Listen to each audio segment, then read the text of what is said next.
Good morning, everyone. So today I am getting ready to go to my appointment and I have to leave in, oh my goodness, like 40 minutes and I'm still not ready. I haven't fed the bunnies yet and I need to put all of these papers together. I'm just gonna kind of set up the camera and show me putting all these papers hopefully into this binder, but I don't have a hole puncher, so I might just like put it in folders and stuff in here. So we shall see.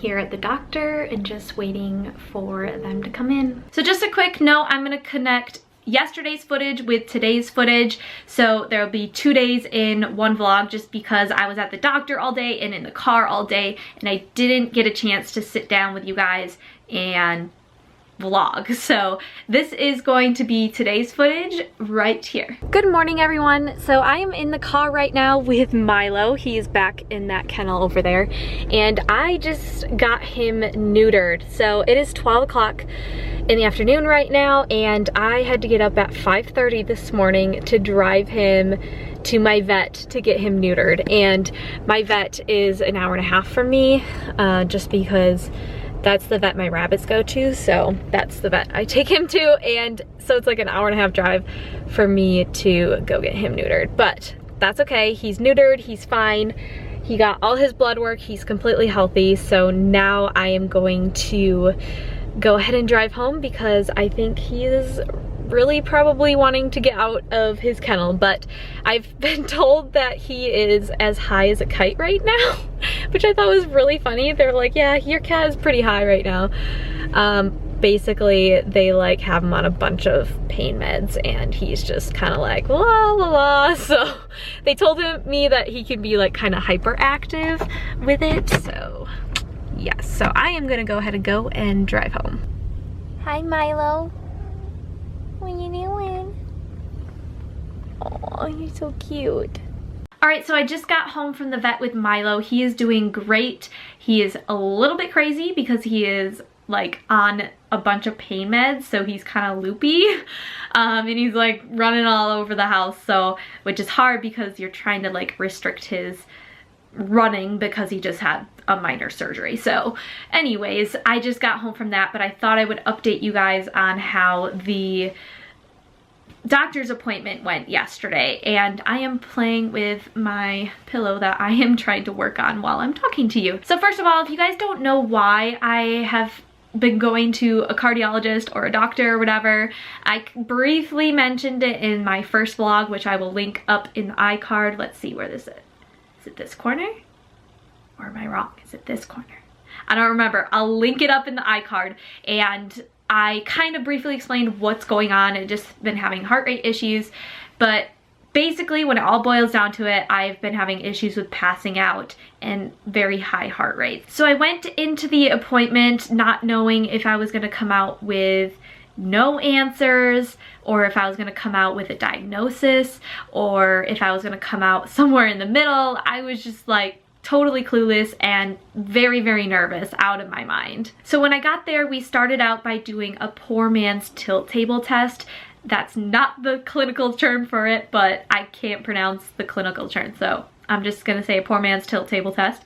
And basically what I did is I laid flat on the examination table and they took my heart rate with a pulse ox, and then they had my blood pressure cuff on me and they took my blood pressure. And then once it went off once, they wrote down my numbers and then they had me sit up. And then once I sat up, they took my blood pressure and my heart rate again and they marked it down, and then they had me stand up for 10 minutes straight. And at first I was like, oh, I just have to stand for 10 minutes. Like, that's not a big deal. But you kind of just have to like stand still and not move for 10 minutes, and the blood pressure and the heart rate is continually tracking you. So they like set it off a couple times and then they mark down like what your vitals were. And I could actually see the screen right in front of me, so I could see what my blood pressure was and what my heart rate was. I didn't pay attention to my blood pressure, so I don't remember what that was, but I remember my heart rate went from 117 laying down to over 140 standing up. And I think it would have been lower laying down if I would have laid there longer, like if I would have gotten a true like resting heart rate, but they didn't have me lay down that long beforehand, but it's not a big deal because the test turned out fine. I started standing there, and about probably 5 minutes in, she told me to let her know if I ever felt like any symptoms or anything, and I told her I started getting lightheaded, and then after I told her that, I started getting worse, and then I started like feeling like I was tipping over, and I never passed out or anything, which is good, but there was a point where I was like, maybe I should just, you know, maybe I should just sit down. But then I'm also the type of person, when they said like, oh, you only have 3 minutes left, I was like, you can do it, you can do it, you can push through it. So I didn't want to like stop the test early and like not get diagnosed, because like I had to stop it early. So I was just like pushing through it, and I was like, I can do this. So yeah, by the end of the test, I was able to sit down. So I went ahead and sat back down afterwards, which I was glad. And then she was like, okay, I will bring the doctor in a little bit. And it was so nerve-wracking waiting for the doctor. I was just like, oh, come on. Like, of course he was like a little bit late, which is fine. But when you're nervous, it's like, even like it feels like it's 10 times longer. So I was so nervous. And when he came in, he was very quiet, and I was a little nervous because I didn't know like what his personality would be, but he ended up being super nice, which is good. So he was just very quiet, and he didn't say much. He would ask me questions and listen to what I answered, and then I had brought along some stuff, which I'll show you in a second. I brought along some papers, and I showed them to him, and he basically just looked over all the papers and looked over all my previous test results, and he had the nurse, which was in the room, go and make copies of all of them because he wanted to keep copies, which I thought was interesting, because I thought most doctors, like if you hand them a sheet that you wrote up with all your symptoms on it, I feel like normally they're just like, oh yeah, whatever. But like this doctor he read through them all, he made a copy of it, he wanted to see it. And I also had this diary that I think I showed on the vlog a couple days ago, where, you know, there was pictures of my blood pooling, pictures of my heart rate changes, and he was very interested in looking at that and reading that. And so at this point, I still had no idea what was going on. I was just kind of like, you know, just explaining everything that happens, and, you know, explaining what happened when I passed out a couple times. Sorry, I'm playing with a pin cushion, if you're wondering what I'm doing. I should get my Tangle toys. I got something more appropriate to play with, so if you want to see a video of this, I'll have it linked in the iCard up above. Once I got through all of that and like told him everything, he kind of like sat back in his chair, and he was like, so you have POTS. And I was just like, wow. Because like, first of all, I've thought for probably close to a year that I have POTS. I hadn't really told people I've had it, but I've told people this is what I think I have, and this is why I pass out, or this is why I black out, you know, stuff like that. So to have a doctor finally just like come out and say, you have POTS, I was just like, oh my goodness. Like, I was very excited, if that sounds weird. Like, I was excited because I had an answer. I had an answer to all of my, you know, struggles. You know, like when doctors are telling you they don't know what's wrong with you, you start to wonder, like, am I making this up? Like, am I just crazy? Like, what is going on? But then when a doctor finally tells you, you have POTS, your tests show that you have POTS, I'm just like, wow. Like, just, I was relieved to know I had a name for all of this. So after, you know, I just kind of sat there a little bit, he started saying, like, basically, yes, you have POTS and your symptoms are pretty significant, which I thought was weird because I always thought like my symptoms were so minor, because I know some POTS patients who are wheelchair bound, and I looked at them and I was like, wow, I'm not that bad. Like, I'm not on IV fluids, I'm not in a wheelchair, I'm not that bad. And I just figured like my issues were very minor. But to have him say, yes, your issues are pretty significant, I was like, really? Like, I didn't believe it. I was like, okay. So I don't know if he was really putting me on a scale of where I was on the POTS scale. Like, that's not a thing. But I think I was just a little taken aback that like a doctor finally believed me and actually told me that, you know, what I've been dealing with is pretty big deal, which is understandable why I've been so frustrated. So he basically said, now that we know you have POTS, now we have to move forward. The first thing we need to do is treat you for POTS. There isn't a treatment or a cure for POTS, but there is things that you can do to help better your life.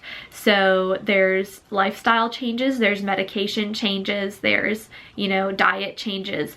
And so the first thing I am being put on is a medication to help stabilize my blood pressure. And at the same time, it should help stabilize my heart rate, which is good because, you know, my vitals are kind of all over the place. So I have the prescription in my room actually, but I haven't taken it yet. I'll start that tomorrow. And that should just help, you know, level me out a little bit and hopefully help reduce my times that I black out and lose my vision or fall over. He said give that a couple of weeks before I start exercising, because exercising is a really big part of treatment for POTS, but he doesn't want me to start exercising yet because of the frequency that I'm blacking out. He just doesn't want me to exercise and then black out, and it could potentially be dangerous if I passed out and hit my head on something. So he said for now, you know, don't do it quite yet, but in a couple of weeks we'll address it. The second thing that he wanted me to know is that he wants to find the cause. So most of the time POTS is triggered by another underlying condition.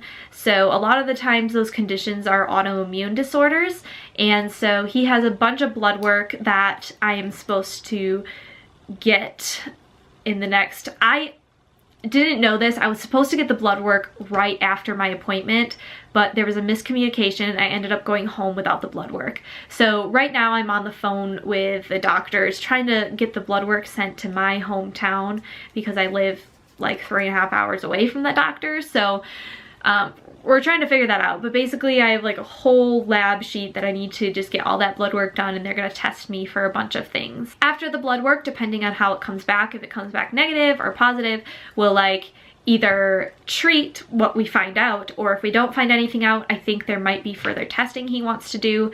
So I don't really know like exactly what's going on in that department. I was very clear about the fact that he diagnosed me with POTS, and I have a sheet that says I have POTS now, but I was very unclear about the treatment. I think I was just so overwhelmed with emotion that I completely shut down, and like it was really hard for me to focus on what he was saying, what he was telling me. So I think I was a little bit off. So I kind of, you know, didn't get the instructions completely right, but we'll work with it, we'll figure it out. But yeah, that's basically my appointment. So I'm very happy to finally have a diagnosis, but now that I have it, I'm kind of just like, okay, now what? Like, now what am I supposed to do? And like, you know, there's a lot of answers that I don't know yet, but I think that's okay because now I have an answer, and I have a doctor, and I have a treatment plan somewhat that I know of.